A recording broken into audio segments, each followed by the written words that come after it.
जी news Bharat में आप सभी का स्वागत है। तो वक्त हो चुका है न्यूज बुलेटिन का। इस बुलेटिन में बात होगी बिजनौर की, जहां फर्जी अस्पतालों को किया गया सीज। साथ ही चर्चा होगी बुलंदशहर की, जहां अफवाह फैलाने वालों के खिलाफ होगी सख्त कार्रवाई। और बात होगी विदिशा की, जहां कलेक्टर ने जिला कारागार का किया निरीक्षण। और भी तमाम खबरों पर आइए करते हैं विस्तार से चर्चा। खबर बिजनौर से है, जहां उप जिलाधिकारी और चिकित्सा विभाग की टीम ने मिलकर अफजलगढ़ में अवैध अस्पताल को सीज किया है, जिससे अवैध अस्पताल संचालकों में हड़कंप मच गया है। वहीं झोला छाप चिकित्सक लोगों की जान से खिलवाड़ कर रहे हैं। पूरा मामला जनपद बिजनौर के कस्बा अफजलगढ़ का है।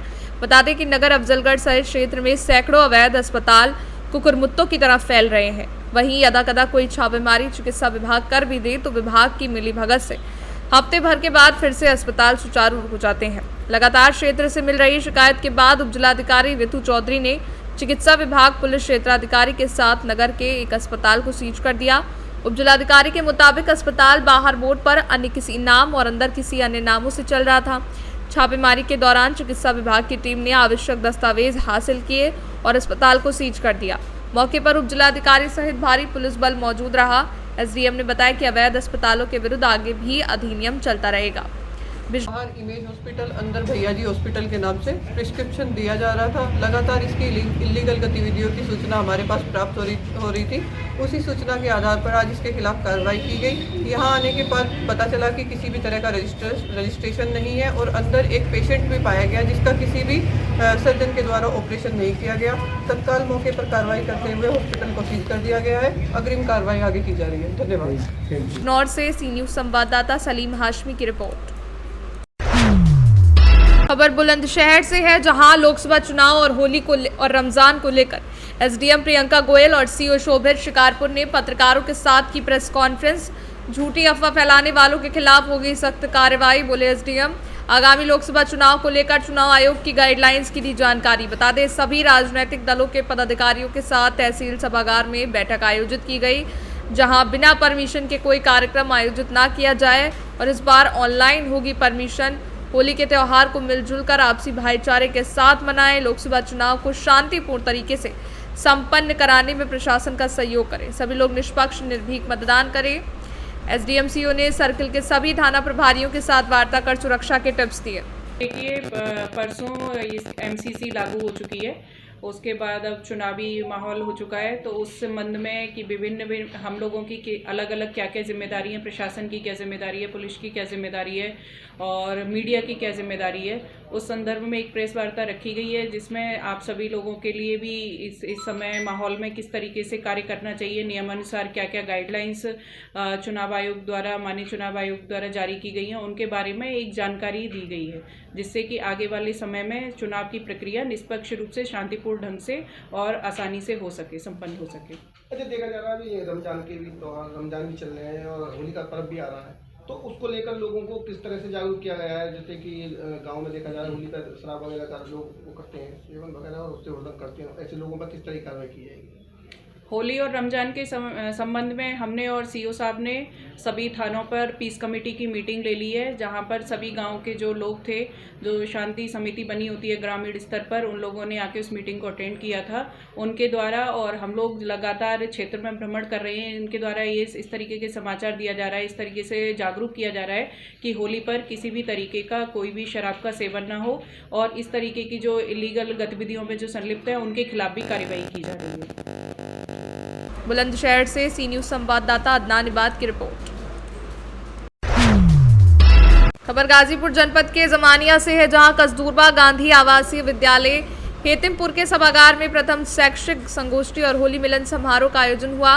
वहीं कार्यक्रम के मुख्य अतिथि खंड शिक्षा अधिकारी सुरेंद्र सिंह पटेल और विशिष्ट अतिथि जिलाध्यक्ष महिला संघ प्रीति सिंह ने जमानिया इकाई द्वारा कराए गए कार्यक्रम के पहल की खूब सराहना की। तो वहीं कार्यक्रम में मुख्य रूप से सुरेंद्र नाथ सिंह, अध्यक्ष अरविंद सिंह, वरिष्ठ उपाध्यक्ष प्रतिभा सिंह, ब्लॉक अध्यक्ष महिला शिक्षक संघ अर्चना सिंह, पूनम मिश्रा, रेणु सिंह, रीता, संजना यादव, रोहिणी राय समेत आदि लोग मौजूद रहे।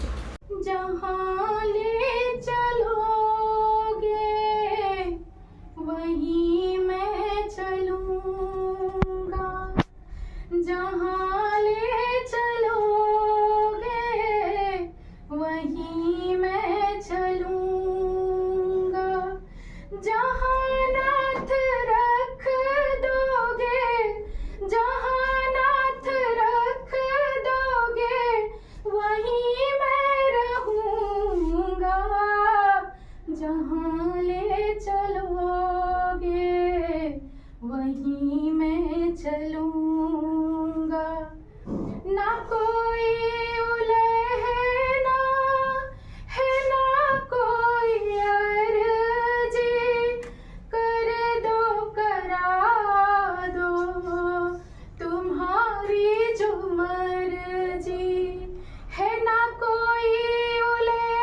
गाजीपुर से सी न्यूज संवाददाता रामू चौरसिया की रिपोर्ट। खबर प्रयागराज से है, जहां उतराव थाना क्षेत्र के मोतिहा गांव में एक पत्रकार की निर्मम हत्या कर दी गई, जिसका शव और मोटरसाइकिल घर से 300 मीटर दूरी पर बरामद हुआ है। सूचना पर पहुंची पुलिस ने शव को कब्जे में लेकर पोस्टमार्टम के लिए भेज दिया है। जानकारी के मुताबिक मोतिहा थाना उतराव निवासी रंजीत कुशवाहा पुत्र स्वर्गीय हरिलाल एक हिंदी दैनिक में संवाददाता था और गांव में ही मोबाइल शॉप खोल रखी थी। वहीं मृतक के सिर में गंभीर चोट होने निशान भी मिल रहे हैं। साथ ही आशंका जाहिर की जा रही है कि गोली लगने या फिर रॉड से हमला कर हत्या की गई है। मृतक का एक भाई की पहले ही मृत्यु हो चुकी थी। मृतक 4 भाइयों में तीसरे नंबर पर था। मृतक के 2 बेटे सिद्धार्थ और शिवम हैं। मृतक रंजीत की मौत से पत्नी राधिका और माता श्याम कुमारी का रो कर बुरा हाल है। वहीं निर्मम हत्या से क्षेत्र में सनसनी फैली हुई है। 19 मार्च 2024 को थाना उतराव में ग्राम मोतिहा में एक हत्या की सूचना प्राप्त हुई। मृतक का नाम रंजीत कुमार मौर्य पुत्र स्वर्गीय हरिलाल मौर्य, जिनकी उम्र लगभग 29 वर्ष है। सूचना प्राप्त होने पर थाना प्रभारी उतराव, एसीपी हंडिया व मेरे द्वारा घटनास्थल का निरीक्षण किया गया। मौके पर फील्ड यूनिट, डॉग स्क्वाड, स्वॉट और सर्विलांस की टीम उपस्थित हैं। इस घटना के संबंध में 4 संदिग्ध व्यक्तियों को हिरासत में लेकर पूछताछ की जा रही है। शव को पोस्टमार्टम के लिए रवाना कर दिया गया है और परिवार से तहरीर प्राप्त कर अग्रिम विधिक कार्रवाई की जा रही है। प्रयागराज से सी न्यूज संवाददाता रणविजय की रिपोर्ट। खबर विदिशा से है, जहां कलेक्टर बीके वैद अचानक जिला जेल पहुंचे, जहां उन्होंने तमाम व्यवस्थाओं का जायजा लिया। कैदियों के रुकने के बैरक से लेकर उन्हें बनाने वाले खाने की भी बारीकी से जांच की। इसके साथ ही उन्होंने कैदियों से मुलाकात वाले कक्ष का भी निरीक्षण किया, आगंतुकों के रजिस्टर को देखा, यहां तक कि कैदियों से सीधा बातचीत कर उनकी समस्याएं सुनी। बाद में उन्होंने जेल अधीक्षक प्रियदर्शन श्रीवास्तव को निर्देश दिए कि जो कैदी आर्थिक परेशानी के चलते अपनी जमानत नहीं ले पा रहे हैं, ऐसे में कैदियों की मदद की जाए, उनकी सूचना उन्हें भेजी जाए। वहीं पैरोल के 2 आवेदन के मामले में उन्होंने इसकी दस्तावेज अपने पास मंगाए हैं। निरीक्षण किया है और ये निरीक्षण की एक नियमित प्रक्रिया है। विदिशा जो जेल है उसमें 203 पुरुष बंदी और 13 महिला बंदी इस समय रखे गए हैं। जेल की संपूर्ण व्यवस्थाएं व्यवस्थित रूप से पाई गई, सुचारू रूप से संचालित पाई गई। कैदियों का भोजन, उनका स्वास्थ्य, ये सभी कुछ अच्छा पाया गया। परिसर की स्वच्छता अच्छी पाई गई। मैंने रसोई घर से लेकर के भंडार कक्ष तक सभी का निरीक्षण किया है। साथ ही मैंने जेल अधीक्षक को इस आशय के निर्देश दिए हैं कि यदि कोई ऐसे बंदी है, कोई विचाराधीन है, जिनके कोई ज़मानतदार नहीं है या कोई छोटे मोटे जुर्माने अगर उनके नहीं भरे जा सके हैं या पैरोल के विचाराधीन बंदी है, तो ऐसे सभी प्रकरण जो मेरे समक्ष प्रस्तुत किए जाए ताकि उनका शासन के वंशानुसार यथाशीघ्र निराकरण किया जा सके। क्या कोई मिला सर ऐसा कैदी कोई मिला जिसकी ऐसी व्यवस्था है? 2 पैरोल के आवेदन मुझे निवेदन किए हैं। उनको मैंने कहा है कि उन पर हम सहानुभूतिपूर्वक विचार करके उनका निराकरण करेंगे। जमानत और जुर्माने से संबंधित ऐसा कोई प्रकरण मुझे नहीं मिला है। मैंने व्यक्तिगत रूप से सभी बंदियों से बात भी की है और चर्चा के उपरांत उन्होंने अपनी संतोषजनक स्थितियाँ बताई। विदिशा से सी न्यूज संवाददाता पार्थ कुमार की रिपोर्ट। फिलहाल न्यूज बुलेटिन में बस इतना ही। देश दुनिया की तमाम खबरों की जानकारी के लिए आप देखते रहें सी न्यूज भारत। हर खबर आपके साथ, आपके हाथ।